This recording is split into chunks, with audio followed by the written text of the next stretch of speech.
गोटे प्रसंग आम प्रभु वाक्य कथबार्ता हेबा। आज प्रसंग एपरी परिवार मोहर दायित्व कहार। परिवार मोहर मात्र दायित्व कहार। हल बलद मोहर, घरे थिबा छेली कुकुड़ा सबू मोहर, मात्र दायित्व कहार। अल्प समय आमे कथबार्ता हेबा। स्त्री मोहर दायित्व कहार? गाँव कि सरकार रो? कहार दायित्व? स्वामी रो। स्वामी मोहर स्वामी रो कपड़ा लता धोई देबार, स्वामी को चा बनाई देबार, स्वामी रो देह खराब हेले जत्न नेबार दायित्व कहार? नवीन पट्टनायक रो? ने कहार? परिवार मोहर नहीं कि आमर परिवार एटा मोर पो, एटा मोर झियो, एटा मोर स्त्री, एटा मोर मंडली, आमे एटा कहू आमे, मात्र दायित्व कहार? दायित्व निजर।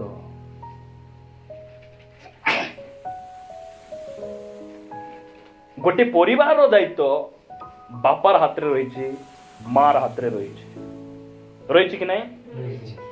रही कि नहीं कहतु? रही। देखंतु गोटे परिवार पाई जड़े बापा जितकी करि पारे, गोटे परिवार पाई गोटे माँ जितकी करि पारे, ता ठारू अधिक के करि पारे? के करि पारे? गोटे बापा गोटे परिवार पाई जितकी सबु काम करि पारे, जितकी समर्पण ही पारे, जते मूल्य दे पारे, जते समय दे पारे, जते टंका खर्च करि पारे, ता ठारू अधिक के करि पारबे? के करि पारबे नहीं। सेतिपाई परिवार मोर दायित्व अन्य कहार नहीं, दायित्व मध्य मोर अटे। एटा हम जानबार आवश्यक रही। परिवार जदि मोर, दायित्व मध्य मोर।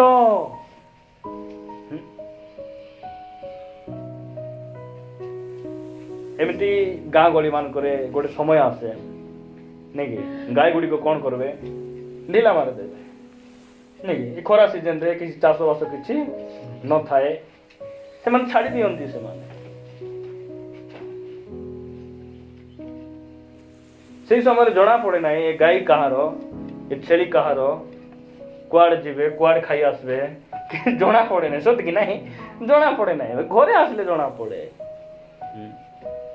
माँ बापा माने छुट्टी मारी दियंती। देखो आमर परिवार रो दायित्व आमर हाथ रही। एटा हमकु किए कहती? प्रभुंकर वाक्य कहे, परमेश्वर आमको कहती। आमर हाथ रे आमर दायित्व रही। माँ मान को परमेश्वर जो सेवा देइछंती, पास्टर ठारू, बिशप ठारू, प्रचारक मान ठारू, से सेवा भयंकर भयंकर सेवा। गोटे पास्टर प्रचार करू करू के जण बदलुचंती कि नहीं सेटा अलगा कथा, मात्र जणे स्त्री जणे भार्या से किसी प्रचार न करी आपण स्वामी को से कौन करि पारबो? परिवर्तन करि पारबो। एटा वाक्य कहूची। एटा सेति पई परिवार जदि मोहर, दायित्व मध्य मोहर। देखंतु रविवार दिन विधवा मान भर्ती हेतिबे। विधवा बोले स्वामी नथिबे चर्च रे, एकला एकला स्त्री मान आथिबे। विधवा मंडली परि हेई गला बहुत गुडा चर्च। प्रभुर अनुग्रह रे आमर चर्च रे भाई मान रहउचंती। विभिन्न चर्च गुडी को आपण मान देखबे, से मान पर तुमे जाओ बे, हाँ तुमे जाओ बे, मोर सिटी पैसेंजर जोगिचंती, मुई जीबी, दुई पैसा कमाइले से हेबो, स्वामी स्त्री पार्तना बोले हेबो, कमाइबार अछि। आर देरी करी सिटी जाई जय छेकबार अछि। से मान कमाइबार जाइथिबे, ए विधवा माने बसिथिबे। हैं सिटी छाड़ी देले आरी से स्त्री को बसाई आनबे, तांको स्वामी बसाई आनी चर्च पाखरे उलाई देले। से स्वामी गला बेले टाटा करा करी हेबे, जाओ हाँ बाय टाटा, लाज नइला माई जीवन हेले केंती कोइ थांते को तो इट चर्च रे बसबा मो से व्यापार थाउ, दुनिया धंदा थाउ, इटी बसबा बोली कोइ थांते कि नहीं? परित्राण पाइला स्त्री माने ले एकला एकला विधवा पर भूलबे कि? दायित्व परिवार जदि मोर, पुओ झियो जदि मोर, अनाथ आश्रम छाड़ली बड़ हेले मनाई भरबार कि? नाई नाई, दायित्व मोर। এটা আমি বুঝবা। দেখন্তু গোটে দায়িত্ববান বাপা পরিবার পাই কোন করিপারে, কোন করিপারে। ଆପଣ ମାନେ ସେଇ ଦାୟିତ୍ୱକୁ ଆହୁରି ମୁଁ ସେଇ ଦାୟିତ୍ୱକୁ ଆମେ ତୁଳେଇବାର ଆବଶ୍ୟକ ରହିଛି। ଆପଣ ମାନେ ଗୋଟେ ଦୁଇଟି ବାପାଙ୍କୁ ମୁଁ ଆପଣ ମାନଙ୍କୁ ଦେଖେଇବି। ଆପଣ ମାନେ ମୋ ସହିତ ଆଦି ପୁସ୍ତକକୁ ଆସିବେ। ଆଦି ପୁସ୍ତକ 7 ଅଧ୍ୟାୟ ସମସ୍ତେ ବାହାର କରନ୍ତୁ। ସମସ୍ତେ ବାହାର କଲା ପରେ ମୁଁ ପଢୁଛି। ଆଦି ପୁସ୍ତକ 7 ଅଧ୍ୟାୟ 1 ପଦ ମୁଁ ପଢୁଛି। ଲେଖା ଯାଉଛି, ଅନନ୍ତର ସଦାପ୍ରଭୁ ନୋହଙ୍କୁ କହିଲେ, ତୁମ୍ଭେ ସପରିବାରରେ ଜାହାଜରେ ପ୍ରବେଶ କର। କାରଣ କାହିଁକି ପ୍ରବେଶ କର? ଗୋଟେ କାରଣ ଅଛି ହେଲା। କାରଣ ଏହି କାଳର ଲୋକମାନଙ୍କ ମଧ୍ୟରେ ଆମ୍ଭେ ଆପଣା ସାକ୍ଷାତରେ ତୁମ୍ଭକୁ ଧାର୍ମିକ ଦେଖିଅଛୁ।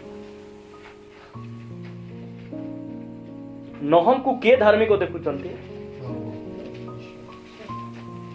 ପ୍ରଭୁଙ୍କ ସାକ୍ଷାତରେ ଯେଉଁ ବାପା ଯେଉଁ ମା ଧାର୍ମିକ ଦେଖାଯାଆନ୍ତି ସେମାନେ ପରିବାରକୁ ରକ୍ଷା କରିପାରନ୍ତି। ପ୍ରେଜ୍ ଦ ଲର୍ଡ।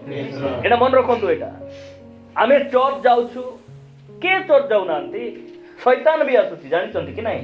କାର ବାକ୍ୟକୁ ଚୁରେଇକିନା ନେବା ପାଇଁ। ମୁଇଁ ପ୍ରଚାର କରୁଛି, ମଣ୍ଡଳୀ ଯାଉଛି, ସବୁଠାରୁ ବେଶୀ ଚର୍ଚ୍ଚରେ ମୁଇଁ ଦାନ ଦେଉଛି। ତୁମେ ପ୍ରଭୁଙ୍କ ଦୃଷ୍ଟିରେ ଧାର୍ମିକ ଦେଖାଗଲ କି? ପାଷ୍ଟର ଦୃଷ୍ଟିରେ ଧାର୍ମିକ ଦେଖା ଯାଇ ହେବ କି ନାହିଁ? 2-4 ଦିନ ଚର୍ଚ୍ଚ ନ ଆସି ମିଶା ନେଇକି ଦାନ ଦେଇ କଥା ହେଲା ପରେ ହେଇ ଆମ୍ଳିଆ ଟିକେ ଦେଇ ଚିକେନ ଟିକେ ରାନ୍ଧି ଡାକି ଦେଲେ ପାଷ୍ଟର ବାପଡ଼ା ଯାହା ହଉ ଏଇ ପ୍ରକାର ପରିବାର ଗୋଟେ ମଣ୍ଡଳୀରେ ପ୍ରଭୁ ଯୋଗ କଲ, ମୁଇଁ ହେଲେ ତ ଚିକେନ ଗୁଲି ଲୋକେ ମାରବେ। ଆମର ସେ ସବୁ ନାହିଁ। ଏମିତି ବିଶ୍ୱାସୀ ଗୁଡ଼ିକ ଆମର ଚର୍ଚ୍ଚରେ ଭର୍ତ୍ତି ମିଶା ହେବାର ନାହିଁ। ଲେଖା ଯାଉଛି ପ୍ରଭୁଙ୍କ ଦୃଷ୍ଟିରେ ନୋହ କାହା ଦୃଷ୍ଟିରେ ଧାର୍ମିକ ଥିଲେ? ନୋହଙ୍କୁ ଲୋକମାନେ ପସନ୍ଦ ଏକା କଲେ ନାହିଁ, ଜାଣିଛନ୍ତି କି ନାହିଁ? ବର୍ଷା ହେବ, ମରିଯିବ ବେ, ଜାହାଜ ଭିତରେ ଆସ ବୋଲିଲା ବେଳକୁ 120 ବର୍ଷ ସେ ପ୍ରଚାର କଲେ, ତାଙ୍କର କଥାକୁ କେହି ମଧ୍ୟ ମାନିଲେ ନାହିଁ। ଆଉ ନୋହଙ୍କର ସେଇ ଜାହାଜରେ ବର୍ଷା ଆରମ୍ଭ ହେଇଗଲା ସିନା, ମାତ୍ର କେତେ ଜଣ ଥିଲେ? 8 ଜଣ ଆକା ସେଠି ଥିଲେ। ଆଉ ତାଙ୍କର ପରିବାର କେବଳ, ମୁଁ କହିବା ପାଇଁ ଚାହେଁ, ଆପଣଙ୍କ ପରିବାର ଆପଣଙ୍କ ଦାୟିତ୍ୱ। ନିଜର ପରିବାରକୁ ପ୍ରଥମରେ ଆମେ ଦେଖିପାରୁଛୁ। ନିଜର ପରିବାର, କାହା ପରିବାର? କୁହନ୍ତୁ, ମୋର ପରିବାର ମୋର ଦାୟିତ୍ୱ। ମୋର ପରିବାର ମଣ୍ଡଳୀ ଭିତରେ ରହିବାର ଅଛି। ମୋର ପରିବାର ଜାହାଜରେ ରହିବାର ଅଛି। କାରଣ ସେଟା ହଉଛି ସୁରକ୍ଷାର ଜାଗା। ସେଟା ହଉଛି ସୁରକ୍ଷାର ଜାଗା। ପ୍ରିୟ ଭାଇ ଭଉଣୀ ମାନେ, ମୁଁ କହିବା ପାଇଁ ଚାହେଁ, ନୋହ ଆପଣା ପରିବାରକୁ ସେ ରକ୍ଷା କଲେ। କିଏ ରକ୍ଷା କଲେ? ଏଭ୍ରି ପୁସ୍ତକ 11 ଅଧ୍ୟାୟ ପଢିବେ, କାଢିବା ଦରକାର ନାହିଁ। ନୋହ ବିଶ୍ୱାସରେ ଲେଖାଯାଏ ସେଠି, ନୋହ ପରମେଶ୍ୱରଙ୍କର ବିଶ୍ୱାସ କରି ଆପଣାର ପରିବାରକୁ ରକ୍ଷା କରିବା ପାଇଁ ସେ ଗୋଟେ ଜାହାଜ ନିର୍ମାଣ କଲେ ବୋଲି ଲେଖାଯାଏ ସେଠି। ତ ନୋହ ପରିବାରକୁ କେମିତି ରକ୍ଷା କଲେ? ଖଣ୍ଡା ଧରି, ଧନୁ ଧରି, ବାଇବେଲ ପ୍ରଚାର କରି?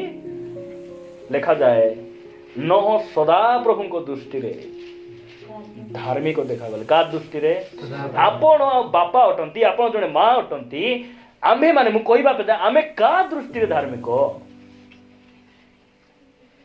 କାହା ଦୃଷ୍ଟିରେ? ମୁଁ ଏ କଥା ବାରମ୍ବାର କହିବା ପାଇଁ ମୁଁ କେବେ ମଧ୍ୟ ପଛଘୁଞ୍ଚା ଦେବି ନାହିଁ। ଗତ କିଛି ଦିନ ତଳେ ମୁଁ ପ୍ରଭୁଙ୍କୁ ପଚାରିଲି, ପ୍ରଭୁ, ପୁଅ ଯେମାନେ ଚର୍ଚ୍ଚରେ ବେଶୀ ସୁନ୍ଦର ବସୁଛନ୍ତି, ବାହାରେ ବାହାରିଲେ କେମିତି ଦୁଷ୍ଟାମି ହେଉଛନ୍ତି ବୋଲା ପ୍ରଭୁ ମତେ କହିଲେ, ତାଙ୍କର ମା ବାପା ମାନେ ମିଶା ଚର୍ଚ୍ଚରେ ଆକା ଠିକ, ବାହାରେ ବାହାରିଲେ ସେମାନେ ବି ଠିକ ନାହିଁ ବୋଲିଲେ ମତେ। ଗୋଟେ ସିଦ୍ଧ ବାପା, ପ୍ରଭୁଙ୍କୁ ଭୟ କରିବା ବାପା, ପ୍ରଭୁଙ୍କ ଦୃଷ୍ଟିରେ ଧାର୍ମିକ ଦେଖାଯିବା ବାପା, ତାଙ୍କର ପରିବାର କେବେ ବିଫଳ ହେବେ ନାହିଁ।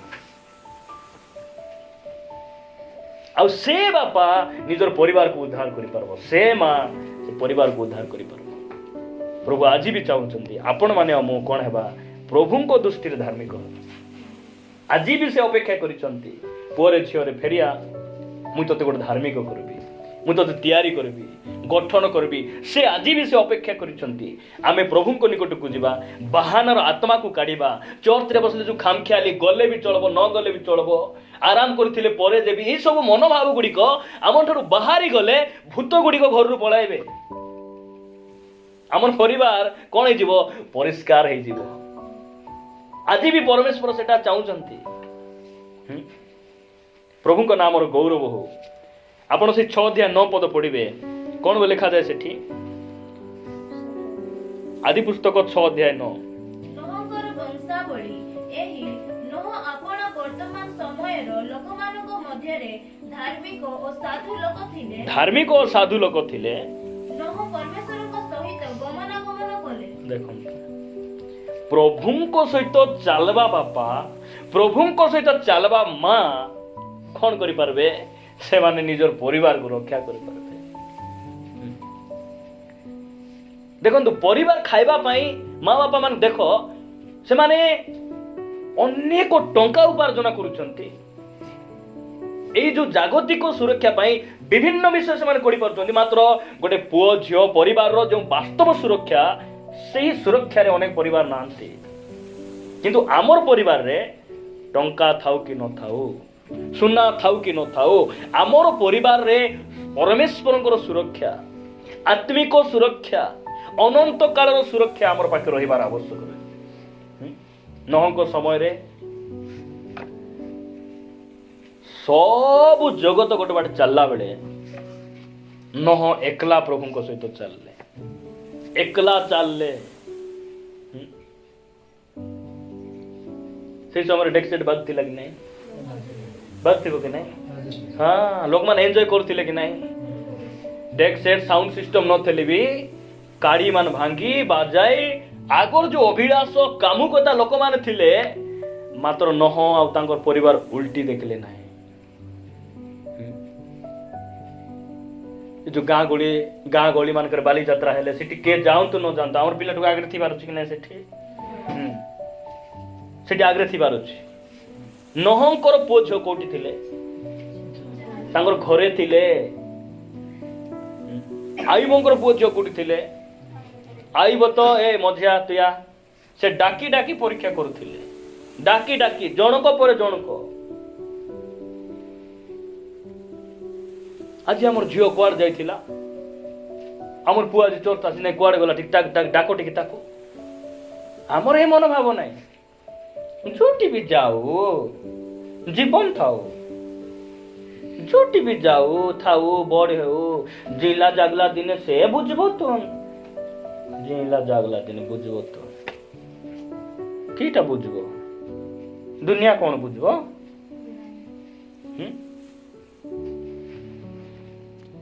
ଯେଉଁ ମା ବାପା ମାନେ ପରମେଶ୍ୱରଙ୍କ ସହିତ ଗମନାଗମନ କରନ୍ତି, ସେମାନେ ପରିବାରର ଦାୟିତ୍ୱକୁ ଭଲରେ ସେମାନେ ତୁଳାଇ ପାରନ୍ତି।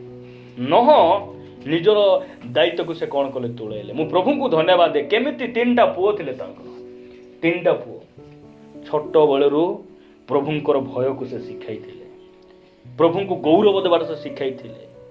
ଆମର ପୁଅ ଝିଅ ମାନେ ଚର୍ଚ୍ଚରେ କେମିତି ବସୁଛନ୍ତି, ଉଠୁଛନ୍ତି, ମା ବାପାଙ୍କର କିଛି ଧ୍ୟାନ ନାହିଁ।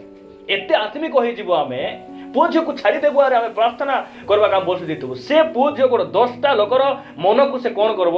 ଅନ୍ୟ ମନସ୍ଥ କରିକିନା ପଳାଇବ। ଏତେ ଆତ୍ମିକ ଆମେ ହେଇଗଲୁ। ଆମେ ପାଷ୍ଟର ମାନେ ଆଖି ଦେଖି ଦେଖି କାହାର ପିଲାମାନେ କିଏ ଆଖି ଲୁମିଛି କି କ'ଣ ହେଇଛି, କାହାକୁ କାନରେ ଟିକେ ମୋଡ଼, କାହାକୁ ଟିକେ ଡରା, ଆମେ ସେ ଧନ୍ଦାରେ ଆମେ ଲାଗିଥିବୁ। ମା ବାପା ମାନେ ଆଣିକିନା କହୁଛି, ଆମର ଯୋଉ CGC ପ୍ରୋଗ୍ରାମ 3 ଦିନ ହେଲା, ସେମିତି ପ୍ରୋଗ୍ରାମ ଯଦି ମାସ ଯାକ ହେଲେ ହାଇ ଶୁଖିଥାନ୍ତେ ଏମାନେ। କାହିଁକି? ସେମାନେ ଯତ୍ନ ସବୁ ଖାଇବାର ପିଇବାର ସବୁ ଗାଡ଼ି ନେଉଥିବ, ଆଣୁଥିବ, ଆଉ ସେଠି ଗଲେ ଗଲେ ସେ ପାଷ୍ଟର ମାନେ ଏମିତି ବସ, ଏମିତି ଉଠ, ବାହାରେ ଭାର ନାହିଁ, ଭିତରେ ରୁହ, ଏମିତି ସବୁ ଯତ୍ନ ନେବା ଲୋକ ଥିଲେ ଆମେ। ସେଠିରୁ ପବିତ୍ର ଶିକ୍ଷିତ ହେଇ ଆସିଲେ, ପୁରା ପ୍ରଭୁ ଭୟରେ ସବୁ ବାହାରିକିନା ଆସିଲେ, ଏଟା ମୋ ପୁଅ, ଏଟା ମୁଁ ବଢେଇଛି, ଏଟା ପ୍ରଭୁ ଦେଇଛନ୍ତି। ନାଇଁ, ଏଟା କି ମା ବାପାର ଦାୟିତ୍ୱ? କିଛି ଦାୟିତ୍ୱ ନାହିଁ ଆମର।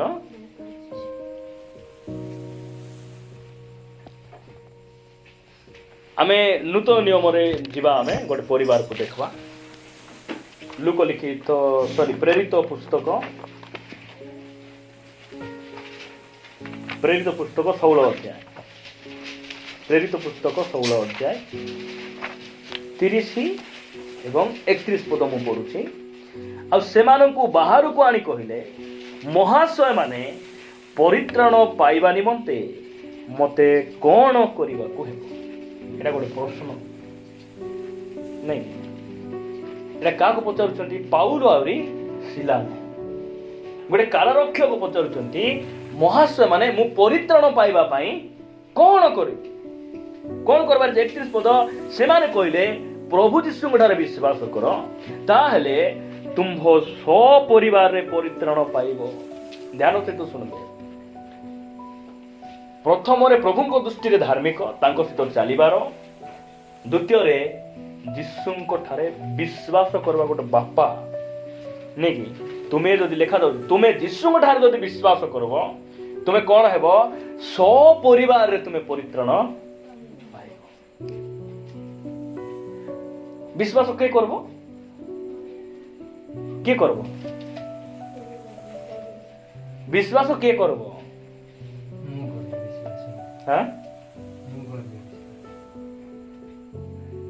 ବିଶ୍ୱାସ ପରିବାରର ବାପା ବିଶ୍ୱାସ କରିବେ। ଏଠି ଲେଖାଯାଉଛି, ଜଣକୁ କୁହାଯାଉଛି ଏଟା। ତୁମ୍ଭେ ଯେବେ ଯୀଶୁ ଖ୍ରୀଷ୍ଟଙ୍କର ବିଶ୍ୱାସ କରିବ, ତୁମର ପରିବାର କଣ ହେବେ? ସପରିବାର ପରିତ୍ରାଣ ପାଇବେ।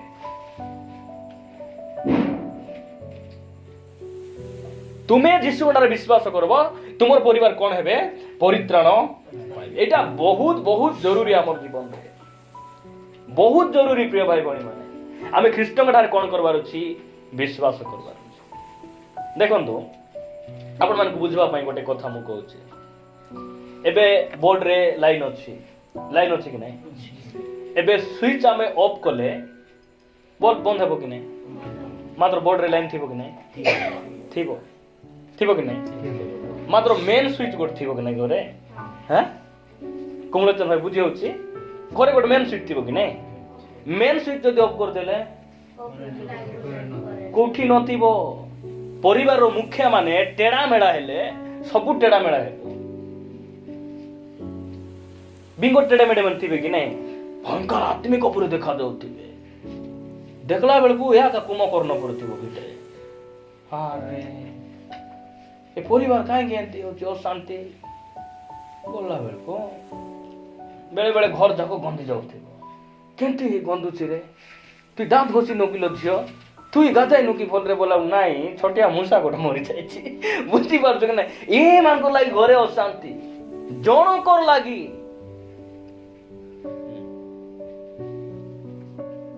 ଇସ୍ରାଏଲ ଲୋକମାନେ ଜଣଙ୍କର ପାପ ଲାଗି ହଇରାଣ, ତାକୁ ବାହାର କରି ମାରି ବଧ କରି ଫିଙ୍ଗ ବୋଲିକିନା କହିଲେ, ସେ ନାକକୁ ଖୋଜି ଖୋଜି ବାହାର କଲେ। ବୁଝିପାରୁଛନ୍ତି କି ନାଇଁ? କଣ ପାଇଁ ଏମିତି ହଉଛି? ବୋଲାକୁ ଜୁନସକୁ ବେଟି ସମୁଦ୍ରରେ ଫିଙ୍ଗି ନାହାନ୍ତି କି? ଜାହାଜ କଣ ଏମିତି ଟଳମଳ ହେଲା? ତୁଇ କିରେ ବାବୁ ବୋଲା ବେଳକୁ କଣ ପାଇଁ ଚକା ନଟ ଲୁଝେନା ନା ଏମିତି କଣ ହେଲା ନା କଣ? ବୋଲା ବେଳକୁ ସମସ୍ତେ ପ୍ରାର୍ଥନା କରୁଛନ୍ତି, କିଛି ହେଉନାହିଁ। ଗୁଲି ବାଣ୍ଟ କର ବୋଲା ବେଳକୁ ସେ ଜୁନସର ନା ଲଟରି ଫୁଟୁଛି। ବିଚାର ଲାଷ୍ଟକୁ, ମୁଁ ପ୍ରଭୁଙ୍କୁ ନ କହି ମୁଁ ଭୁଲରେ ରାସ୍ତାରୁ ପଳାଇଲି, ମୋର କିଛି ବାଟ ନାହିଁ, ମତେ ହାତେ ଗୋଡେ ଧରି ସମୁଦ୍ରରେ ଫିଙ୍ଗି ଦିଅ। ତାକୁ ସମୁଦ୍ରରେ ଜଣଙ୍କର ଲାଗି ପରିବାରରେ ଗଡବଡ ହଉଥିବ। ଜାଣିଛନ୍ତି କି ନାଇଁ? ମୁଁ ଆଇବଙ୍କ ପରି ମୁଁ ସବୁବେଳେ ପ୍ରାର୍ଥନା। ଉଠବାଟା ତ 10ଟାରେ। ତୁମେ କୋଉ ବେଳେ ଆରେ ପ୍ରଭାତରେ ଉଠିକିନା କେତେବେଳେ ପ୍ରାର୍ଥନା କରୁଛ? ପରିବାର ଗଡବଡ କାହିଁକି ହଉଛି? ମୁଁ ସେଥିପାଇଁ ଗତ ଦିନ ମାନଙ୍କର କହିଲି, ଆମର ପ୍ରାର୍ଥନା ନିଜ ପାଇଁ, ନିଜେ ବଞ୍ଚବାଟା ଆମେ ଶିଖିବା। ପ୍ରଥମେ ସବୁ ଠିକ ହେଇଯିବ। ପ୍ରିୟ ଭାଇ ଭଉଣୀ ମାନେ, ମନେ ରଖନ୍ତୁ, ପରିବାର ଯଦି ମୋର ଦାୟିତ୍ୱ ମଧ୍ୟ ମୋର। ମନେ ରଖନ୍ତୁ, ଏଇଟା ବହୁତ ଦୁଃଖ ଲାଗେ ନାଇକି? ମା ବାପାଙ୍କୁ ଏତେ ଇଣ୍ଟରେଷ୍ଟେଡ, ସେମାନେ ମର୍ଣ୍ଣିଂ କ୍ଲାସ ଅଛି, ଜଲ୍ଦି ଉଠିକିନା ସ୍କୁଲ ପଠାଇବେ, ଉଠି ପାରିବେ ସେଇ ସମୟରେ। କୋଉଠି ଭୋଜି ଅଛି, ଓ ଭୟଙ୍କା ରେଡି ହେଇକିନା ଯିବେ, ଟାଇମ ଭାତ ବାড়ବା ପୂର୍ବରୁ ପହଞ୍ଚିବେ ସେଠି। ପ୍ରାର୍ଥନା ସମୟରେ ସେଟା ସେମାନଙ୍କୁ ପସନ୍ଦ। ସ୍କୁଲରେ ଆମର ପିଲାଟିକୁ ଭବିଷ୍ୟତ ଅଛି କି? ଆମେ ପ୍ରଭୁଙ୍କୁ ଜାଣବା ଲୋକ, ଆମର ପୁଅ ଝିଅମାନଙ୍କୁ ସ୍କୁଲ ପଠାଇବାର ଯେତେ ଏକ୍ସାଇଟେଡ୍ ଅଛୁ, ଯେତେ ଆଗ୍ରହ ଅଛୁ, ତାଠାରୁ ପ୍ରଭୁଙ୍କ ଘରକୁ ଯିବାଟା କେତେ ବଡ଼, ଏଇଟା ଆମକୁ ବୁଝିବାର ଆବଶ୍ୟକ ରହିଛି। କେତେ ବଡ଼, ସେଥିପାଇଁ ଗୋଟେ ବାପାର ଦାୟିତ୍ୱ ନାଇକି, ଗୋଟେ ପ୍ରଭୁଙ୍କୁ ଭୟ କରିବା ବାପା, ଧାର୍ମିକ ବାପା, ସେ କ'ଣ କରିପାରିବ? ପ୍ରଭୁଙ୍କ ଦୃଷ୍ଟିରେ ଯୋଉ ମା ବାପା ଧାର୍ମିକ ଅଟନ୍ତି ପ୍ରଭୁଙ୍କ ଦୃଷ୍ଟିରେ ନାଇକି, ଆମ ପାଷ୍ଟର ମାନେ କାହାର ମନର କଥା ଆମେ ଜାଣିଛୁ କି, ଆମେ କାହାର ଅନ୍ତଃକରଣ ଆମେ ଦେଖୁଛୁ କି? ବହୁତ ଭଲ ଆଜ୍ଞା, ଆମର ଚର୍ଚ୍ଚରେ ସବୁ ଭଲ, ସବୁ। ମୁଁ ପ୍ରଭୁଙ୍କୁ ଧନ୍ୟବାଦ ଦିଏ। କେତେ ପରିମାଣରେ ଆମେ ଏତେ ଖରାପ ନାହୁଁ, କେତେ ପରିମାଣରେ ପ୍ରଭୁ ଆମକୁ ବଦଳାଇଛନ୍ତି। ପୁଅ ଝିଅ ମଧ୍ୟ ଠିକ ଅଛନ୍ତି, ମାତ୍ର ଏତିକିରେ ଚଳିବ ନାହିଁ। ଆହୁରି ଆମେ ସିଦ୍ଧ ହେବାରୁଛି, ଆହୁରି ପବିତ୍ର, ଆହୁରି ଆମର ପରିବାର ଗୁଡ଼ିକ କ'ଣ ହେବାରୁଛି? ପୁରା ଗଠନ ହେବାର ଆବଶ୍ୟକ, ଗଠନ ହେବାର ଆବଶ୍ୟକ ରହିଛି। ଗୀତ ସଂହିତା 34 ଗୀତ 34:11 ପଦ କିଏ ପଢ଼ିପାରୁଛ କି? ପଢ଼, ନହେଲେ ମୁଁ ପଢ଼ୁଛି। ହେ ବାଳକମାନେ ଆସ ମୋ କଥା ଶୁଣ, ମୁଁ ତୁମ୍ଭମାନଙ୍କୁ ସଦା ପ୍ରଭୁଙ୍କ ଭୟ ଶିଖାଇବି। ଏଟା କିଏ କହିପାରିବ? ହେ ବାଳକମାନେ ଆସ, ମୁଁ ତୁମକୁ କ'ଣ କରିବି? ଆସ ମୋର କଥା ଶୁଣ, ମୁଁ ତୁମକୁ କ'ଣ କରିବି? ସଦା ପ୍ରଭୁଙ୍କ ଭୟ ଶିଖାଇବି। ଏଟା କିଏ କହିପାରିବ? କୁ ବାପା କହିପାରିବ? କୁ ମା କହିପାରିବ? ଯେଉଁ ବାପା ପରମେଶ୍ୱରଙ୍କୁ ଭୟ କରିବାଟା ଶିଖିଛି ସେ କହିପାରିବେ ନା। ହେ ବାଳକମାନେ ଆସ ମୋ କଥା ଶୁଣ, ମୁଁ ତୁମକୁ ବିସ୍କେଟ୍ ଆଣିଦେବି, ରୁଟି ଆଣିଦେବି, ଚକୋଲେଟ୍ ଆଣିଦେବି, ଆଜି ଚମିନ ଆଣିଦେବି। ଏଟା ସବୁ କହିହେବ କି ନାହିଁ? କହିହେବ, ମାତ୍ର ଏ ସେମିତି କହୁନାହାନ୍ତି। ହେ ପିଲାମାନେ ଆସ ମୋ କଥା ଶୁଣ, ପାଣି ଟିକେ ମାରିଦିଅ, ମୁଁ ତୁମକୁ କଣ୍ଡା ବିସ୍କୁଟ ଟିକେ କିଣିଦେବି। ଏମିତି ନାହିଁ। ଆସ ଗାଡ଼ି ଧୋଇବା ନାଇକି, ରେନ୍ଧାଇବୁ ପିଲାମାନଙ୍କୁ, ଆମେ ଗାଡ଼ି ଧୋଇବା, ପାକୁଡ଼ି ଆଣିଦେବି, ଭଡ଼ା ଆଣିଦେବି, ଆଜି ଡାନ୍ ଟିକେ ଝାଡ଼ୁ କରିବା, ଆଜି ଟିକେ ବୁଲବାକୁ ଯିବା, ପାର୍କ ଟିକେ ଯିବା, ସନ୍ଧ୍ୟା ହେଲା ଟିକେ ଏ ସମୟରେ ଫଟୋ ଟିକେ ଉଠାଇବାକୁ ଯିବା। ବିଭିନ୍ନ ବିଷୟ ଆମର ପରିବାରରେ ଥାଏ, ମାତ୍ର ଏଟା ନଥାଏ। ପରିବାର ପାଇଁ ମା ବାପା ମାନେ ସବୁ କଲେ ଦୁଃଖର ବିଷୟ, ପ୍ରଭୁ ଯୋଉଟା କହୁଛନ୍ତି ସେଟା ସେମାନେ କରିପାରୁନାହାନ୍ତି। ଆମେ ନ ପାରବାଟା ଦୁନିଆରେ କ'ଣ ଅଛି? ହାର ମାନବାର ନାହିଁ ବୋଲି ବୁଝିପାରୁଛ କି? ଯେତିକି କଷ୍ଟ ହେଉ ଆଗକେ ଚାଲବି ମାନେ ଚାଲ। ଯୀଶୁଙ୍କୁ ଖାଲି ଧରି ଗୁଡ଼ାଇ ଦେଲାକୁ ଡରିକିନା ଡିସ୍କରେଜ୍ ହେଇଗଲେ କି ଏଠି ସେ ମାରିକି ଆସିବେ, ଗଲଗତା ପାହାଡ଼ ପର୍ଯ୍ୟନ୍ତ ଯାଇପାରିବି ନାହିଁ ବୋଲିଲେ କି? କୁଟା ଏତେ ମାରି ଚମଡ଼ା ମାଂସ ଛିଣ୍ଡି ପଡୁଛି, ଏତେ ବଡ଼ କୃଷ ବୋହିକିନା ସେ ଚାଲିଲେ, ଚାଲ ବୋଲାକୁ ଚାଲିଲେ, ଅଦ୍ରିକିନା ଉଠି ଚାଲିଲେ। କୃଷରେ ମେକ ମାରିଦେଲା ପରେ ମଧ୍ୟ ସେ କ'ଣ କଲେ? ପିତା, ଏମାନେ କ'ଣ ଗୁରୁ ଅଛନ୍ତି ଏମାନଙ୍କୁ ଜଣା ନାହିଁ, ଏଟା ହେଉଛି ଆଗକୁ ବଢ଼ବାଟା, ଏମାନଙ୍କୁ କ୍ଷମା କର। ମରିଗଲା ପରେ ମଧ୍ୟ କବରକୁ ଫଟାଇ ସେ 3 ଦିନ ପରେ ଉଠିଲେ। ସେ ହାରି ନାହାନ୍ତି କେବେ। ଆମେ ହାର ମାନବାର ନାହିଁ। ମତେ କୁହନ୍ତୁ, ଗୋଡ଼ରେ ଯଦି ଗୋଟେ କଣ୍ଟା ପଶିଗଲା,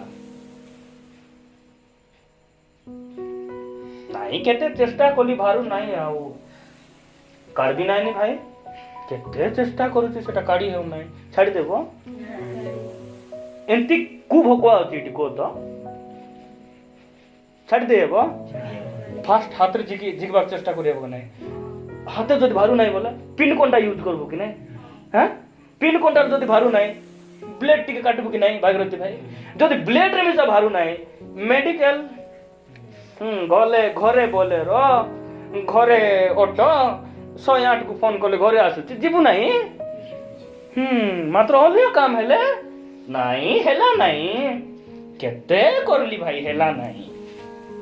କହୁଛି ପରା, ବିନା ମିକ୍ସଚର ମେସିନରେ ଛାତ ପଡ଼ିଛି। ଏଇଟା ଆମର ବିନା ମିକ୍ସଚର ମେସିନରେ କେତେ ବଡ଼ ପ୍ରୟୋଗ ହେଇନଥିବ ଭାବନ୍ତୁ ତ। ବାପଡ଼ା ସୁସ୍ଥ ହେଇନାହାନ୍ତି ତ, ଅଲଗା କାମ କାହିଁ ପାରିବୁ ନାହିଁ କୁହ ତ? ନାହିଁ ଭାଇ, ଏ ଚିକେନ ଟିକେ ବେଶୀ ହାର୍ଡ ଅଛି ବୋଲି ଛାଡ଼ିଦେବୁ? କୁ ଆଲିଆ ଲୋକ ଅଛି ଛାଡ଼ିଦେବ କୁହ ତ? ଏରିଆ ଯାକ ଆମର ସବୁ ସତ କି ନାହିଁ? ସବୁ ଆମର ଏ ଗାଁ ଗୁଣ୍ଡା ସମସ୍ତେ ଆମର ପରିଚୟ ସବୁ ଜାଣିଛନ୍ତି। ଯୋଉଠି ଗଲେ ମଧ୍ୟ ଆମର ଭାଗ୍ୟ ଖୋଲା। ସେଥିପାଇଁ ଆମ ପୁଅ ଝିଅକୁ ଆମେ ଭୟ ଶିଖାଇବାର, ପ୍ରଭୁଙ୍କୁ ଭୟ କରିବାଟା ଆମେ ଶିଖାଇବାର। ତାପରେ ଦେଖନ୍ତୁ ଦ୍ୱିତୀୟ ବିବରଣ,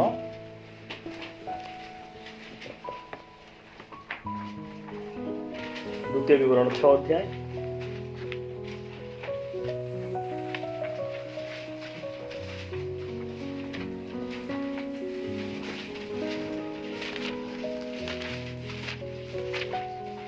ଅଧ୍ୟାୟ ମିଳିଲା। ଦେଖ 4 ପଦରୁ ମୁଁ ପଢୁଛି ହେଲା। ହେ ଇସ୍ରାଏଲ ଶୁଣ, ସଦାପ୍ରଭୁ ଆମ୍ଭମାନଙ୍କ ପରମେଶ୍ୱର ଏକମାତ୍ର ଅଟନ୍ତି। ଏ ନିମନ୍ତେ ତୁମ୍ଭେ ଆପଣା ସମସ୍ତ ଅନ୍ତଃକରଣ ଓ ସମସ୍ତ ପ୍ରାଣ ଓ ସମସ୍ତ ଶକ୍ତି ସହିତ ସଦାପ୍ରଭୁ ତୁମ ପରମେଶ୍ୱରଙ୍କୁ ପ୍ରେମ କରିବ। ପୁଣି ଏହି ଯେଉଁ ସକଳ କଥା ମୁଁ ଆଜି ତୁମକୁ ଆଜ୍ଞା କରୁଅଛି ତାହା ତୁମେ ଆପଣା ହୃଦୟରେ ରଖିବ। ଆଉ ତୁମ୍ଭେ ଆପଣା ସନ୍ତାନ ଗଣକୁ ଯତ୍ନପୂର୍ବକ ତାହା ଶିଖାଇବ। ଓ ତୁମ୍ଭେ ଆପଣା ଗୃହରେ ବସିବା ବେଳେ ଓ ତୁମ୍ଭେ ପଥରେ ଚାଲିବା ବେଳେ ଓ ତୁମ୍ଭେ ଶୟନ କରିବା ବେଳେ ଓ ତୁମ୍ଭେ ଉଠିବା ବେଳେ ସେମାନଙ୍କ ସଙ୍ଗେ ସେ ବିଷୟରେ କଥାବାର୍ତ୍ତା। କୋ ବିଷୟରେ ତୁମେ କଥାବାର୍ତ୍ତା କରବ? ତୁମେ ଆପଣା ସନ୍ତାନ ମାନଙ୍କ ସହିତ କୋ ବିଷୟରେ କଥାବାର୍ତ୍ତା କରବ? ସଦାପ୍ରଭୁଙ୍କ ବିଷୟରେ। ସଦାପ୍ରଭୁ ଯେ ଏକମାତ୍ର, ସଦାପ୍ରଭୁ ଏକମାତ୍ର। তুই ঘরে আসলে প্রার্থনা বাবু কর, আর স্কুল গলে সে গণেশ, সে পেটা গণেশর পূজা মিশা করুথা। আর সেটি যোগা ফোগা মিশা কলে সবু লোক করবার, হ্যাঁ খারাপ ভাববে, মিশি করি যোগা বি করবা, আহরি ঘরে আইলে ভোগা বি করবা, আহরি হগা মিশা টিটলি। আমার পুଅ ଝିଅମାନେ, ମୁଁ କହୁଛି ନା, ମୋର ପୁଅ ଝିଅମାନେ ସ୍କୁଲ ନ ଗଲେ ନାହିଁ। ସ୍କୁଲରେ କ'ଣ ଶିଖାଉଛନ୍ତି? ପ୍ରଭୁ ଶିଖାଇଲା ପରି କଥା ସେଠି ଶିଖାଇବେ, ଆଠାରୁ ଅଧିକ ବଡ଼ଟା ସେଠି ଶିଖାଇବେ।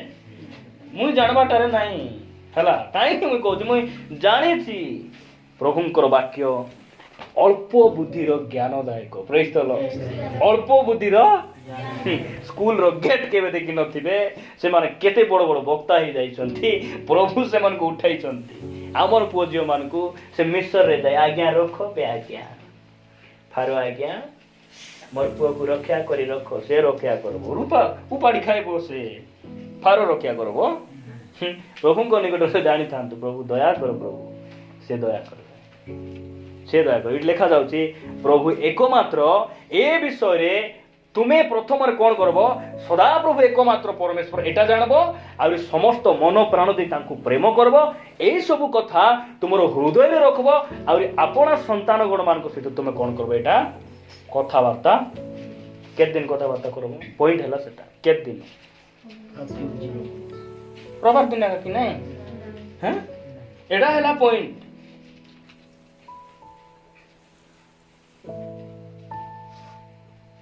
ପ୍ରାର୍ଥନା କରୁଛି ଭାଇ, କେତେ ପ୍ରାର୍ଥନା କଲୁ, ଚେଷ୍ଟା କଲୁ, ହେଉ ନା, ନ ହେଉ, ଆଗକୁ ବଢ, ନ ହେଉ। ଏବେ ବିହନ ବୁଣବ, ହେଲା କି ନାଇଁ ବୋଲି ସାଗଲା ଯାଇ ଉଠକାଉଥିବ କି?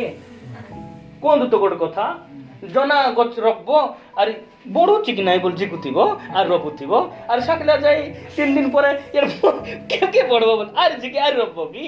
ସେଟା ହେବ। ପ୍ରାର୍ଥନା କରବାର ପୁଣି ଉତ୍ତର ଆସୁନାହିଁ, ତେଣେ ପ୍ରାର୍ଥନା କରିବି ବୋଲି ଆରେ 6 ଦିନ ଗ୍ୟାପ୍ କରି ଆରି ଟିକେ ପାଷ୍ଟର କହିଲେ ଆରି ପ୍ରାର୍ଥନା କରୁଥିବା। ଏ ଯୋଉ ଗ୍ୟାସ୍ ଲାଇଟ୍ ଦେଖିଛନ୍ତି କି ଆପଣ ମାନେ? ଗ୍ୟାସ୍ ଲାଇଟ୍ କେତେବେଳେ ଜଳେ?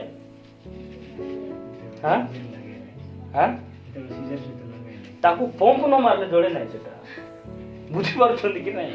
ଯୋଉ ଗ୍ୟାସ୍ ଲାଇଟ୍ ଥାଏ ତାକୁ ଏମିତି ପମ୍ପ ମାରିଲେ ଆକା ସେଟା ଜଳେ। ଏ ବିଶ୍ୱାସୀ ମାନଙ୍କୁ ପମ୍ପ ମାରବାକୁ ପଡୁଛି। ବାକ୍ୟ ଶୁଣିଲେ ଆକା ଟିକେ ବାକ୍ୟ ଉପରେ ଆଜି ବାକ୍ୟ ବହୁତ ଭଲ ଥିଲା, ପ୍ରଭୁ ଅନୁଗ୍ରହ କର ରାଜା, ଅନୁତାପ କରି ଲୁହ ଗଡ଼ାଇ ଯିବେ, ଆରି ପମ୍ପ ସରିଯିବ, ଆରି ଗୋଟେ ସୌଭାଗ୍ୟତା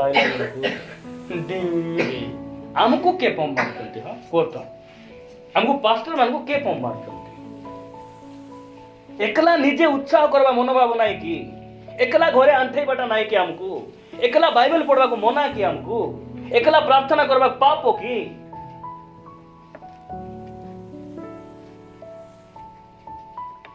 बहुत बहुत दुख लगे ये सब विषय गुड़िक आमर चर्च रे ये सब विषय नथिबार आवश्यक रही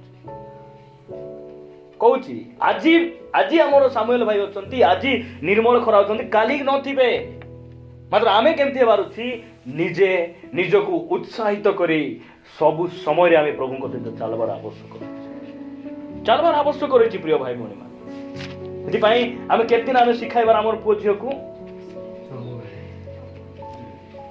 आमे नहीं वाक्य सुनलु टिके परामर्श पाइलु प्रार्थना करूथिबो आमे तापरे अरे नहीं देखंतु गोटे वाक्य पढ़ी आमे प्रार्थना करिबा आमे गलातीय पुस्तक 5 अध्याय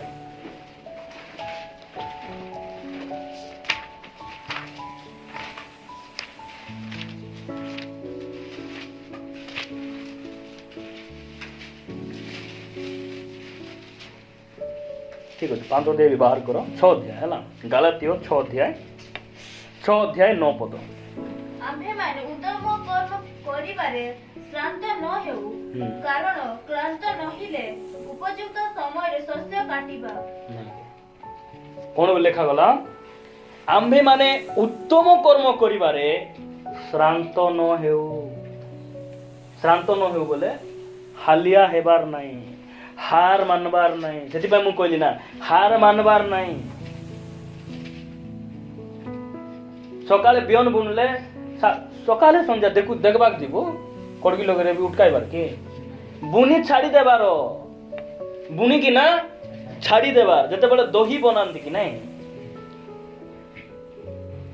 क्षीर गरम करी सेट रखी देले कोन हेबो मझरे मझरे घाटू थिले दही हेबो छाड़ी देबार सेटा छाड़ी देले तार सेटा आमे जुडो प्रार्थना करी करी चलबार हमर पुओ मान को पाई आमे शिक्षा दे चलबार आमे तांकु जेमति दायित्व नेबार सेमति दायित्व नै चलबार हमर स्त्री को आमे प्रेम करी करी चलबार स्वामी को सम्मान दे चालुथिबार अछि पछ बाटे समय आइबो लेखा जाउछि कारण क्लांत नहिले उपयुक्त समय रे शस्य काटिबा प्रेज द लॉर्ड उपयुक्त समय रे परमेश्वर कोन करबे से सब परिश्रम रो फल हमकु देबे हमकु फटाफट दिबार नै राइट नाउ बोले एबे आका जीसु केनते सुस्त करथिले 2 मिनिट रे सुस्त प्रभु मोर पो ठीक हेउ बोले आजी हे दिबा एम्ति हेबार अछि ना सेति पाइछि ना प्रभु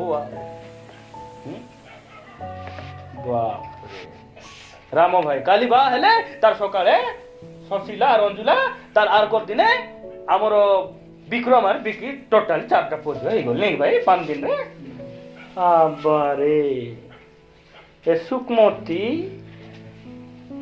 ए सुकुमारिया क्रिश्चियन माने फास्ट फूड भात रांधबाक डेरी कि नहीं मु जगी पार कि नहीं पेट बेसी किरमिरला बोली से चौमिन दुकान जाई लाइन लागी थिले फास्ट फूड सेटा फास्ट फूड बोले फटाफट बनाए कि ना फास्ट फूड बोले खाद्य फास्ट बोले शीघ्र फूड बोले खाद्य फास्ट फूड सीटी बेसी तेल थाए कंचा थाए स्वाद स्वाद गिली दे ए साइड रे पिन मारला परी होची भाई गिलता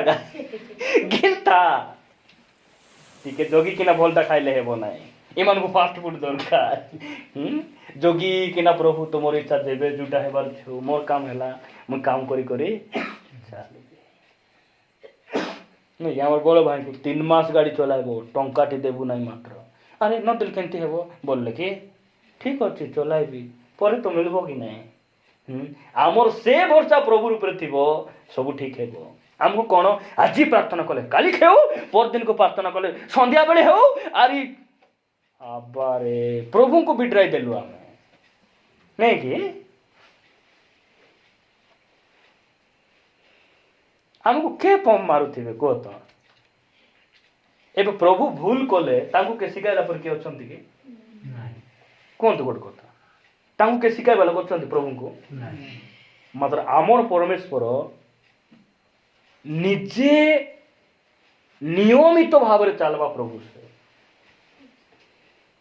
हमको मध्य आज लोक माने को जगह से को हमको के कहवा लोक नहीं बोली प्रभु ठार बड़ परि हे गले से मन इच्छा जीवन परिवार रे किछि को रूल रेगुलेशन न थाए नियम कानून किछि न थाए ଇଚ୍ଛାରେ ଶୋଇବେ, ଇଚ୍ଛାରେ ଉଠିବେ, ଇଚ୍ଛାରେ ରାନ୍ଧିବେ, ଇଚ୍ଛାରେ ଖାଇବେ। ଓହୋ, କିଛି ଗୋଟେ ଘରେ ନିୟମ ନାହିଁ। ଏ ଗାଈ ଗୁହାଳ ନା ଛେଳି ଶାଳ ଏଟା କୁହନ୍ତୁ, ସେଠି ଥିବାର କି ଆମେ ଖ୍ରୀଷ୍ଟିଆନ ପରିବାର?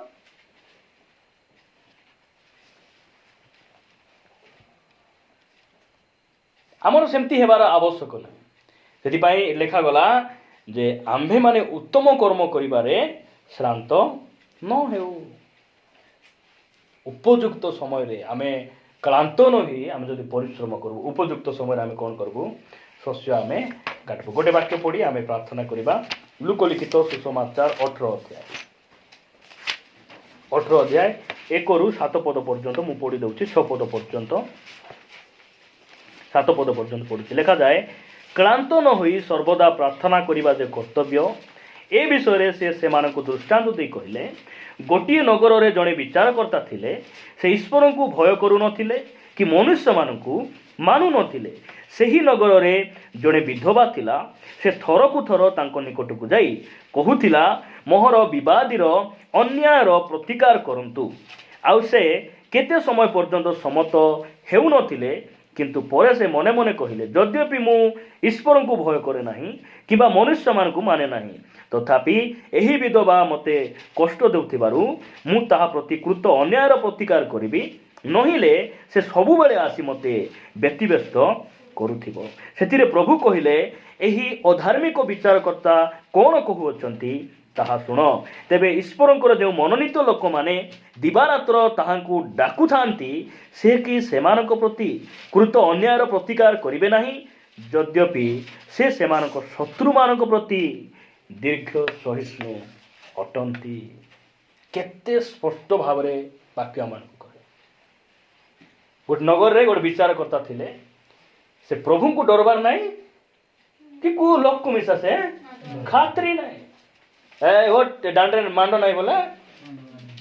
ମାତ୍ର ଗୋଟେ ବିଧବା କ'ଣ କରୁଛି? ବାରମ୍ବାର ଆସି ବିଚାର କରୁଛି। ଲାଷ୍ଟକୁ ବିଚାର ହେଇ, ମୁଁ କାହାକୁ ଡରୁ ନାହିଁ ସିନା, ମୁଇଁ ଖତରନାକଟା ସିନା, ଏ ବିଧବାର ଯଦି ମୁଇଁ କାମ କରିଦେବି ନାହିଁ ବୋଲେ ସବୁବେଳେ ଆସି ମୁଣ୍ଡ ଖାଉଥିବ ନାଇଁ। ଏଇଟା ପ୍ରଭୁ ଆମକୁ ବୁଝାଉଛନ୍ତି। କ୍ଳାନ୍ତ ନହି ତୁମେ ପ୍ରାର୍ଥନା କରୁଥାଅ, ତୁମର ପରିଶ୍ରମ ତୁମେ କରୁଥାଅ, ବାକ୍ୟ ପଢୁଥାଅ, ତୁମର କାମ ତୁମେ କଣ୍ଟିନ୍ୟୁ କରିବାକୁ ପଡିବ। ଆଉ ଯଦି ଅଧାର୍ମିକ ବିଚାରକର୍ତ୍ତା ଯଦି ଜଣଙ୍କର ଉପକାର କରିପାରୁଛି, ତାହାଙ୍କର ମନୋନୀତ ଲୋକମାନେ ଆମେ